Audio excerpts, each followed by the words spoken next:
అందరికీ నమస్కారం అండి.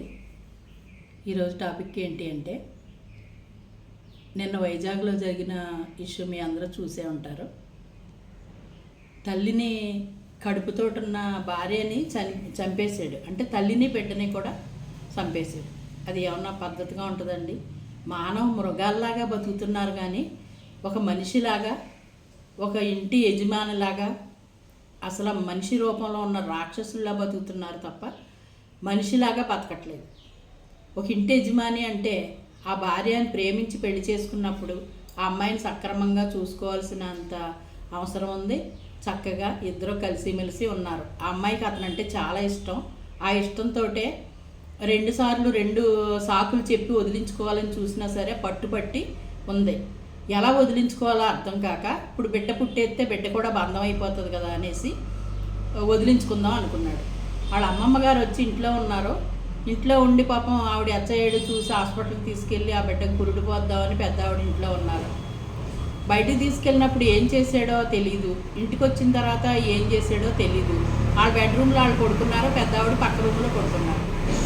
చక్కగా వండారు, పెట్టారు, అన్నీ చేసి పెడుతున్నారు. తెల్లారితే హాస్పిటల్లో జాయిన్ అవ్వాలి. భూమి మీదకి ఇంకొక జీవి రావాల్సిన టైంలో తుంచేసాడు. దుర్మార్గుడు. పిల్లలు లేక ఎంతోమంది అలమటించిపోతున్నారు.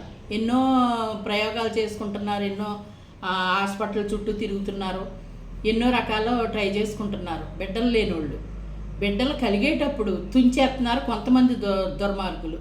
కొంతమంది అయితే పుట్టి పెరిగి 15 సంవత్సరాలు వచ్చిన తర్వాత చంపేస్తున్నారు. ఈ బిడ్డలను చంపే హక్కు లేకుండా ఇటువంటివి చేసిన వాళ్ళకి సరైన శిక్షలు పడి ఉంటే ఇంకొకళ్ళు ఇటువంటివి చెయ్యకపోదురేమోనండి. ఎందుకంటే చాలా దుర్మార్గం.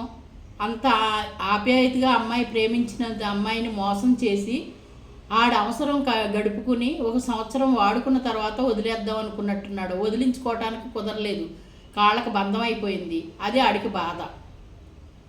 ఏ రకంగా తప్పించుకుందామని మా పెద్దోళ్ళు వస్తే ఊరుకోరు.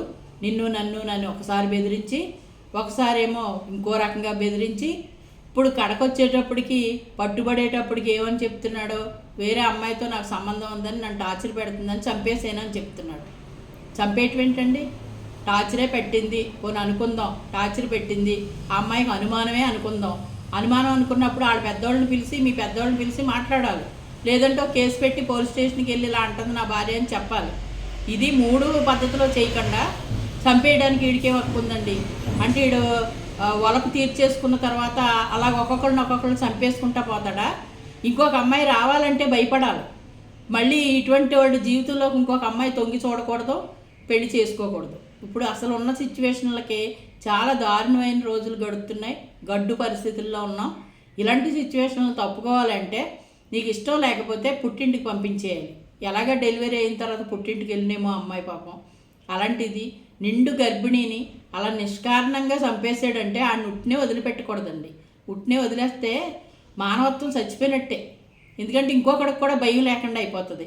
వేరే వాళ్ళు భయపడాలి అంటే ఇటువంటి వాళ్ళు సరైన శిక్షలు వేయాలండి. వేస్తేనే అప్పుడు ఇదవుతుంది.